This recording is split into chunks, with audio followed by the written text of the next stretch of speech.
In our last episode, we hiked to our highest elevation yet, to the town of Dingbuche, over 14,000 feet. Top of the world! Here we took a day to acclimate and had a blast exploring the town, hiking to a one-monk monastery, and enjoying all the comforts of the Good Luck Hotel. We got a shower.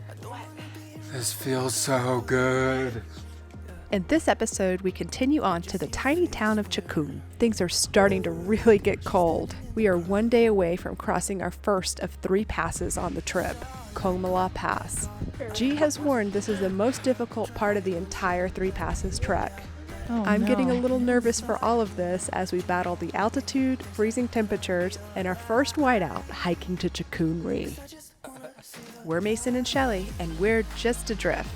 Episode 151, Chukhung Ri and Kongma Pass. Morning, everybody. Today is day 7. Mason and Shelley here with Just Adrift. And we know we're in high altitude because it takes our breath away just to do our intro. Yeah, we just walked up not even a flight of stairs, and we're out of breath. Yeah, we are headed to Chukhung. Chukhung. So it's not a very long day, but we're going to check in, drop our stuff, and then start heading up Chukhung Ri. We're not going to push it too hard because tomorrow is our first pass, the mighty Kongma. A little nervous. So let's get going. All right, let's go. Feeling good? Feeling good. G, you feeling good? I'm always feeling good. Always feeling good. Always be Yes. happy. Yeah. Awesome. The team is in good spirits. Dingbuche is chilly, and we wake up to the beauty of iced-over plants that sparkle in the morning light. My first time it ever snowed in Florida when I was a kid. Somebody left their sprinklers on, and this happened to a weeping willow. You can tell we're Floridians because we're really entertained by frozen things. It's like nostalgic.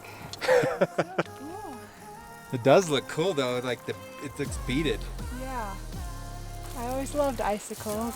I got a feeling we have a lot of frozen things in our future, our very near future. So the berries on this plant are sea buckthorn berries, and they make a juice out of them. And the juice is supposed to be very good for you. A superfood full of antioxidants, good for the stomach, Jeet was saying. Hopefully we'll run into a place so we can try some sea buckthorn juice. The day is absolutely amazing. No wind, nice and warm, sun is bright, sky is clear. The hike to Chukhung isn't very long at all, so probably 2.5, 3 hours. Leaving Dingbuche, the environment continues to evolve, turning into a harsh lunar landscape. Black and white rocks, low coarse shrubs, and deep red thorn bushes cover the land. The river splits as the water runs over the scree and rough terrain. Our path winds through the tall sea buckthorns, which cling and scratch our legs. Yaks graze amongst the shrubbery, slowly making their way towards the stream. Huge snow-covered mountains surround us. Woo! It's so beautiful. It is so beautiful.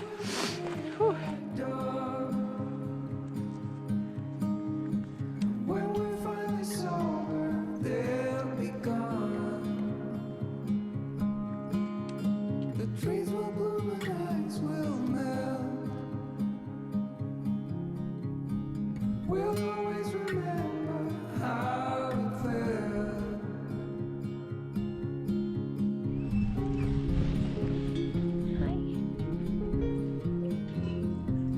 We made it to Chukhung. We are sitting in a very comfortable tea house right now. I love it. They've got an upstairs area, and it has skylights, and you can look out over the mountains through the windows. It's just really cozy.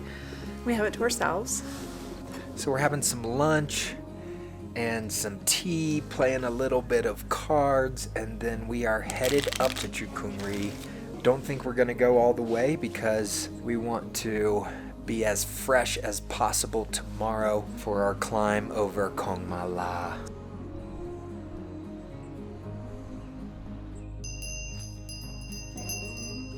The environment is so incredibly harsh here, the animals hardly have any plants left to eat, and I feel for them. Leaving the comfort of the tea house to climb Chukhung Ri sounds like a terrible idea right now. It's freezing outside with no visibility. It just doesn't seem worth it. Mason is quick to remind me that this hike is part of our plan to acclimate to the altitude, so reluctantly I come along.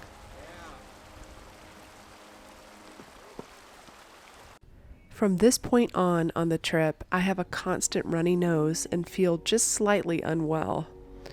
Up here, it's hard to tell whether it's an actual cold or just your body reacting to the harsh conditions. Just about everyone you see has a cough or the sniffles.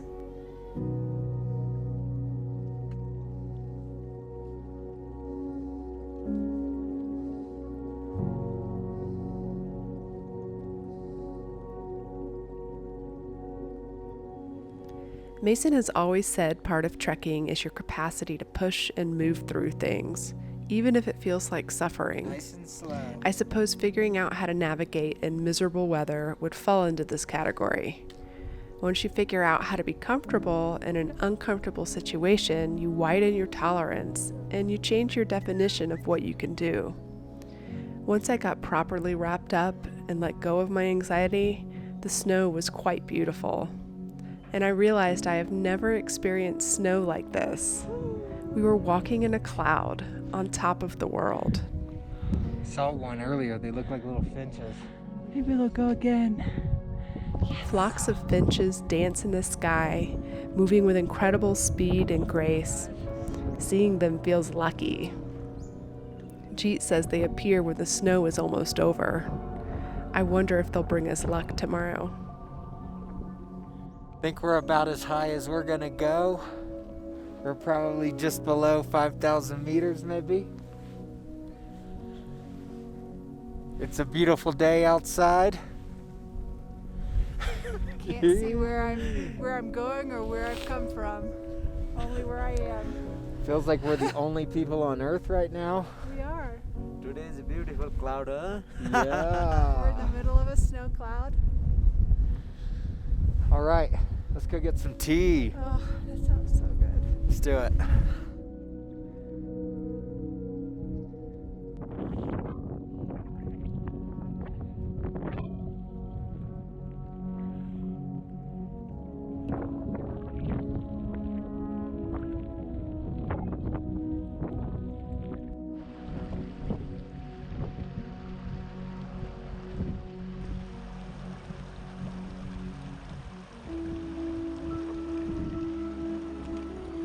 Looks different than when we left it. The chopper got in and out. Woo! Woo, my little snow leopard. Snow walk. Oh. We're gonna have to bring them in and put them by the heater. Oh no. Getting back to the tea house, we're chilled to the bone. The once seemingly empty tea house is now full of trekkers, and we settle into the warmer lower room. A young Nepali woman busily moves around the guests, delivering tea, cleaning tables, and refilling the yak dung burning stove. She is in constant motion. Everyone nestles in, and it really begins to snow. Is he gonna jump? Oh, that was a close one. The more we talk to Jeet, the more I realize, even though I've read about the passes, I really have limited knowledge about what tomorrow will be like. Kongma is the highest elevation we'll go on in the entire trip, 18,209 feet. The path is incredibly steep on both the way up and the way down, and we'll be traversing a mountain covered in loose rock. Hiking on scree is nerve-wracking on a regular day, but adding snow and ice could make things really dangerous. Jeet explains the path is narrow, and if you're not extremely careful, you could fall down the mountain in these conditions. We just watched it dump tons of snow, which is really bad news for tomorrow. It's slowed down now, It's still snowing a little bit, and it looks like another snowstorm's supposed to come in. I don't think we're gonna be able to cross the pass tomorrow.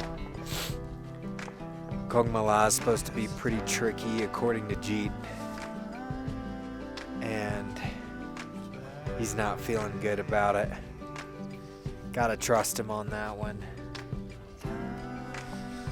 What you gonna do? Weather is part of this game. It is completely gorgeous out here though. If you like this video, please be sure to like and subscribe.